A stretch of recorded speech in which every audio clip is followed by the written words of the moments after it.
ان الحمد للہ والصلاة والسلام علی رسول اللہ نبینا محمد وعلی آلہ واصحابہ اجمعین وبعد۔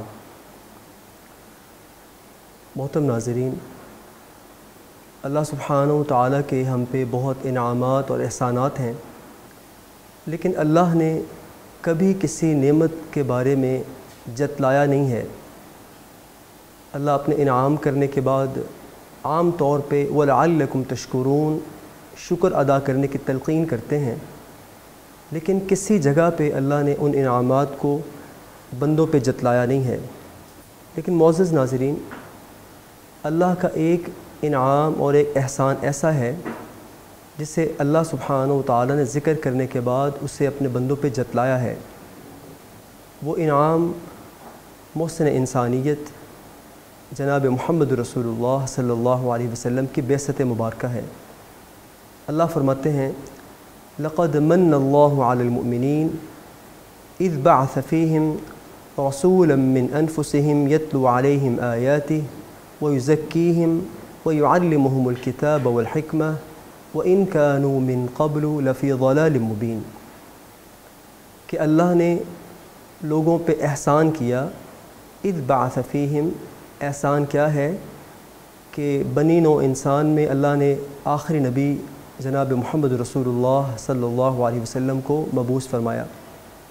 اس آیت کے آخر میں اللہ کہتے ہیں وَإِنْ كَانُوا مِنْ قَبْلُ لَفِي ضَلَالٍ مُبِينٍ، اس سے پہلے لوگ گمراہی میں تھے، اس سے پہلے لوگ ظلمت میں اور جہالت میں تھے۔ آپ جانتے ہیں کہ آپ کی بعثت سے قبل کا جو وقت ہے اسے زمانہ جاہلیت کہا جاتا ہے۔ کیوں؟ اس وقت میں نہ لوگوں کی عزت محفوظ تھی، نہ لوگوں کی جان محفوظ تھی، نہ لوگوں کا مال محفوظ تھا، حتیٰ کہ اگر کسی جانور کو پانی پلانے پہ لڑائی شروع ہوتی تو وہ لڑائی کئی نسلوں تک جاری رہتی۔ اس معمولی بات پہ، معمولی واقعے پہ کئی نسلیں قتل کر دی جاتیں۔ معمولی جھگڑے، معمولی آپسی تعلقات کی خرابی کئی سالوں تک جاری رہتی۔ اگر وراثت کی بات کریں، آپ علیہ السلام سے پہلے بیٹیوں کو وراثت سے محروم کر دیا جاتا، بڑا بھائی پورے مال پہ قابض ہو جاتا۔ اللہ سبحانہ و تعالیٰ نے اس چیز کو گمراہی قرار دیا، اور انبیاء، گزشتہ انبیاء کی جو تعلیمات تھیں ان تعلیمات کو لوگ مکمل طور پہ بھول چکے تھے۔ اللہ سبحانہ و تعالیٰ نے اس وقت میں لوگوں پہ رحم کیا اور رسول اللہ صلی اللہ علیہ وسلم کو نبی بنا کے مبعوث فرمایا۔ اللہ فرماتے ہیں لَقَدْ مَنَّ اللَّهُ عَلَى الْمُؤْمِنِينَ، اللہ نے لوگوں پہ احسان کیا کہ ان کے اندر آپ علیہ السلام کو نبی بنا کے مبعوث کیا۔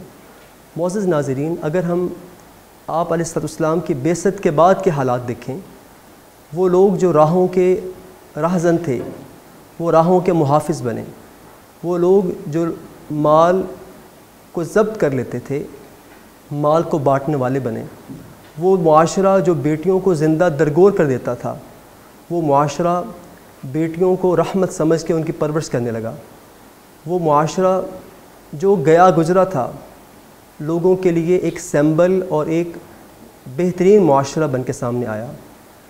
وہ معاشرہ کہ جس کے اندر لوگ رہنا پسند نہیں کرتے تھے، اس معاشرے میں لوگ ایک دوسرے کے ساتھ باہم مل کے محبت سے رہنے لگے۔